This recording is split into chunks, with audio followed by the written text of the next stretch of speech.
Hi everyone, welcome back to our channel. Let's talk about nepo kids. ये हम कहते हैं उन बच्चों को जो फिल्म इंडस्ट्री के बड़े बड़े स्टार्स के हैं. इनको अपने फेमस पेरेंट्स की वजह से बहुत बड़ी बड़ी मौके मिल जाते हैं. लेकिन ये सब इजी नहीं होता. इनको बहुत सारा हेट और क्रिटिसिज्म भी मिलता है लोगों से, जैसे एक तेज चाकू हो जो मदद कर सके या चोट पहुंचा सके. आर्यन खान इन नेपो किड्स में से एक है, लेकिन वो अलग दिखता है. वो है बॉलीवुड के बड़े स्टार शाहरुख खान का बेटा, जिसे हम SRK कहते हैं. 28 साल का ये लड़का एक्टिंग में सीधा नहीं कूदा जैसे बाकी सब करते हैं, बल्कि उसने डायरेक्टिंग चुन ली. उसका पहला प्रोजेक्ट है नेटफ्लिक्स पे एक series the bastards of Bollywood. ये एक मजेदार कहानी है जो बॉलीवुड में नेपोटिज्म का मजाक उड़ाती है. ये शो सितंबर 2025 में रिलीज हुआ, 18 सितंबर को एग्जैक्टली. अभी से ही इसने बहुत एक्साइटमेंट पैदा कर दी है. सीरीज इंडस्ट्री के अंधेरे पहलुओं को दिखाती है और रीसेंट बड़े स्कैंडल्स पे फोकस करती है. ये पुरानी फिल्मों जैसे ओम शांति ओम की याद दिलाती है, लेकिन आज के प्रॉब्लम्स पे ज्यादा ध्यान देती है. ये बोल्ड है और क्लेवर, जैसे बॉलीवुड खुद का मजाक उड़ाया जा रहा हो. ज्यादातर नीपो किड्स सीधा एक्टिंग से शुरू करते हैं, अपने फैमिली के नाम से बड़े रोल्स पा लेते हैं. लेकिन आर्यन अलग है. वो सीधा कैमरा के पीछे चला गया, डायरेक्टिंग और स्टोरीज बनाने का काम. वो लो प्रोफाइल रखता है, ज्यादा अटेंशन से दूर. लोगों को ये पसंद है उसमें. वो कहते हैं ये तो असली स्मार्ट नेपो किड है. वो अपने फैमिली कनेक्शंस को सही तरीके से यूज करता है, बिना ये सोचे कि सब उसका है. चलो थोड़ा पीछे चलते हैं आर्यन के बारे में और जानने के लिए. वो SRK का सबसे बड़ा बेटा है. SRK अब 59 साल का है, लेकिन अभी भी मूवीज में रोमांटिक हीरो बनता है. उसकी लाखों फीमेल फैंस हैं. हर उम्र की लड़कियां उसके दीवाने हैं. एरियन हमेशा से स्पॉटलाइट में रहा है अपने पापा की वजह से. अब 22 साल में वो the bastards of Bollywood direct कर रहा है. ये सीरीज बॉलीवुड स्टार्स की छुपी हुई दुनिया के बारे में है. इससे पहले एरियन ने छोटे छोटे कैमियोज किए हैं फिल्म्स में और ब्रांड्स के लिए मॉडलिंग भी, लेकिन फुल एक्टिंग रोल वो अभी तक नहीं किया. लोग सोचते हैं वो क्यों नहीं एक्टिंग कर रहा जैसे उसका बाप या बहन सुहाना खान. उन कंपैरिजंस का जो हमेशा SRK से होगा, और वो कंपैरिजंस बहुत सख्त होंगे. SRK अभी भी टॉप हीरो है.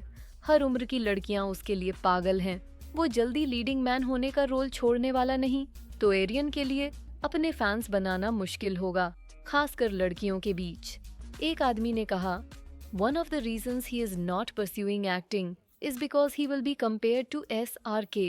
Suhana gets compared too, but with Aryan, it's gonna be different. SRK is still a leading man with women of all ages simping over him. He isn't stepping down anytime soon. It's going to be hard for him to build a fan base among women. सुहाना को भी comparisons होते हैं, लेकिन लड़की होने से शायद उसको अपना रास्ता थोड़ा इजी मिल जाए. आर्यन के लिए जैसे हर रोज अपने पापा की परछाई से लड़ना पड़ेगा. हर कोई उसको SRK के चार्म और सक्सेस से तौलेगा. लोग उसको अभिषेक बच्चन से कंपेयर करते हैं. अभिषेक ने एक्टिंग शुरू की थी जब उसके पापा अमिताभ ऑलरेडी बूढ़े बाप वाले रोल्स कर रहे थे. इससे अभिषेक के लिए थोड़ा इजी हो गया था. लेकिन SRK वो अभी भी स्क्रीन पे जवान और रोमांटिक है, तो एरियन पे प्रेशर और भी ज्यादा होगा. एक और ओपिनियन है, I think he is doing a smart thing by not acting. He would have been crushed under the pressure of comparison. It is good that he is behind the camera. हाँ, ये choice बिल्कुल wise लगता है. इससे वो stress के नीचे न टूट जाए. ये बातें सिर्फ SRK तक नहीं रुकती. लोग फरहान अख्तार सिंड्रोम की बात भी करते हैं. फरहान है फेमस राइटर जावेद अख्तार का बेटा. उसने शुरू में एक्टिंग ट्राई की, लेकिन फैमिली के बड़े नाम की भारियत ने उसको मुश्किल में डाल दिया. बहुत स्ट्रगल किया उसने. आर्यन को शायद वही डर है, इतनी बड़ी लेगेसी के नीचे फेल ना हो जाए. लेकिन एरियन स्पेशल है. सारे स्टार किड्स में वही एक है जिसके अराउंड रियल एक्साइटमेंट है. उसकी लुक्स हैं जैसे ऋतिक रोशन की. लंबा, हैंडसम, कूल स्माइल. वो आसानी से बड़ा पब्लिक स्टार बन सकता था, लेकिन वो नहीं चाहता. वो बाकी नेपो किड्स से ज्यादा स्मार्ट है, जो सोचते हैं कि वो अपने पेरेंट्स को एक्टिंग में मैच कर लेंगे. वो सपनों में खो जाते हैं, जैसे अभिषेक के शुरुआती दिनों में हुआ.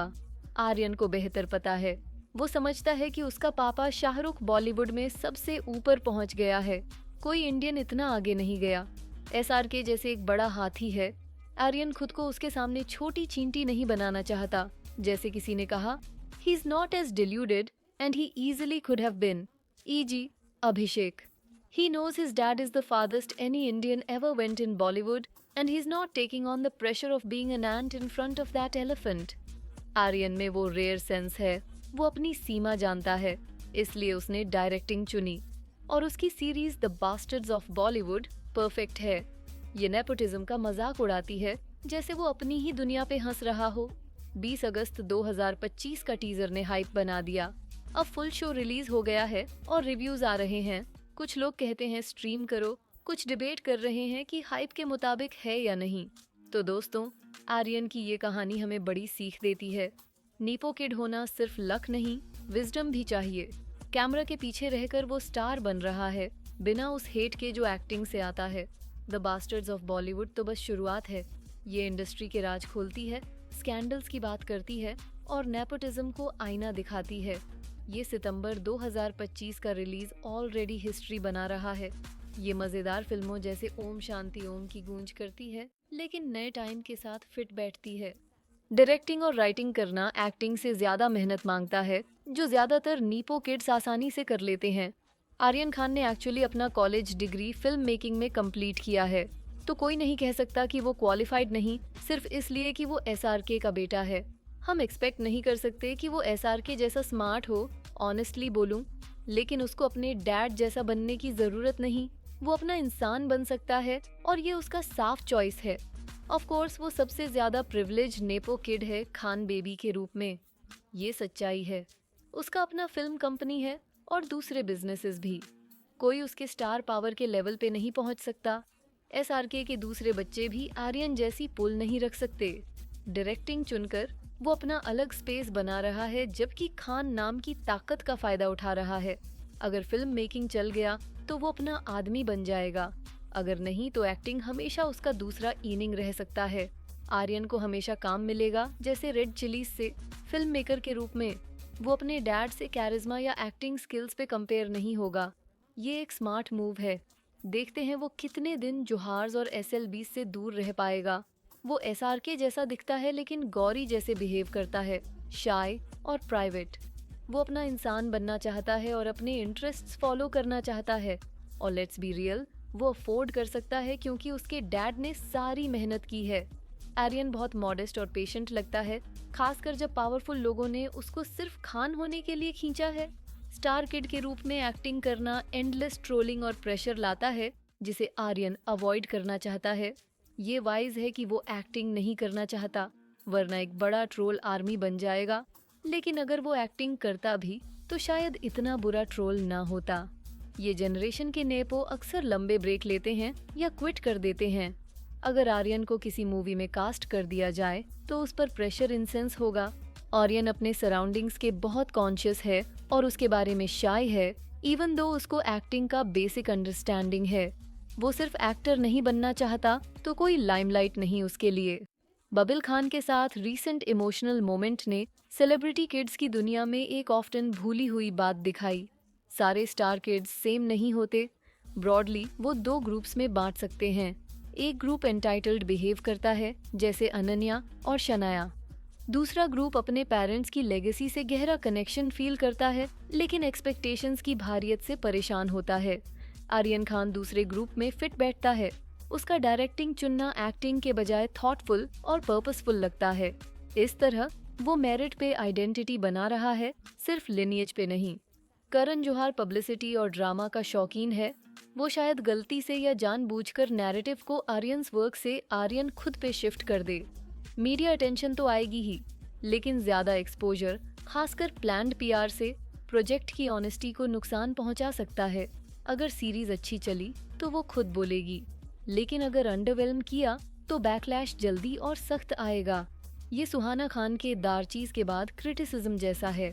जहान कपूर एक उदाहरण है जिसका टैलेंट पहले पहचाना गया, उसके शशि कपूर के ग्रैंडसन होने से पहले। ये नेचुरल डिस्कवरी था जो अप्रिशिएशन लाया, डाउट नहीं। जबकि सुहाना, अनान्या और जानवी एक्टिंग में जल्दी दौड़ लगाते हैं मिक्स्ड रिजल्ट्स के साथ। आर्यन्स डायरेक्टिंग डेब्यू उसको उस सिस्टम की प्रॉब्लम्स पॉइंट आउट करने देता है जिसके वो हिस्सा है। नेपोटिज्म को द बास्टर्ड्स ऑफ बॉलीवुड में मजाक बनाया गया है, पॉसिबल क्रिटिसिज्म को स्मार्ट सेल्फ सेटायर में बदल दिया। अभिषेक बच्चन की स्टोरी दिखाती है कि परसिस्टेंस लॉन्ग रन में पे ऑफ देता है, लेकिन नेरियंस अर्ली पिवट उसको फ्लॉप फेज से बचा देता है जो बहुत से झेलते हैं। लोग एरियंस एटिकेट और बिहेवियर की तारीफ करते हैं। वो ज्यादातर नीपो किड्स से ज्यादा वेल बिहेव्ड है। ये स्पॉइल्ड ब्रैट इमेज से अलग है जो कुछ दूसरों के पास है। अहान पांडे के साथ वो एक ऐसा ड्यूओ बन सकता है जो स्टेरियोटाइप्स तोड़ दे अगर वो हिट फिल्म्स दे। कुछ लोग उसको अहान की फिल्म्स डायरेक्ट करते हुए देखते हैं, जैसे अयन मुखर्जी रणबीर कपूर के साथ काम करता है। आर्यंस मैसिव प्रमोशंस डेब्यू के लिए अनमैच्ड हैं। ये एसआरके के क्लाउड से आते हैं, लेकिन इनसाइडर्स कहते हैं ये केयरफुली क्यूरेटेड है नेपो ब्रिगेड लेबल से बचने के लिए।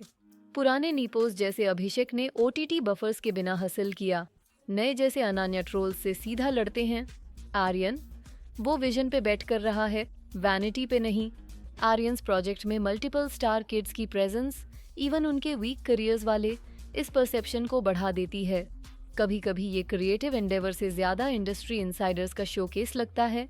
कुछ ऑब्जर्वर्स के लिए ये वर्क की ऑथेंटिसिटी को नुकसान पहुंचाता है और ये चिंता बढ़ाता है कि क्या जेन्युइन टैलेंट फैमिली प्रिविलेज से ढक गया है।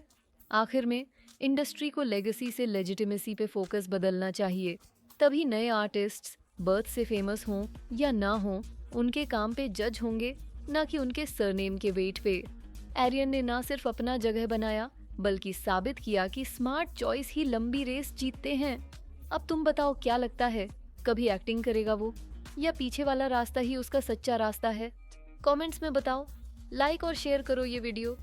मिलते हैं अगले वीडियो में। Thanks for watching.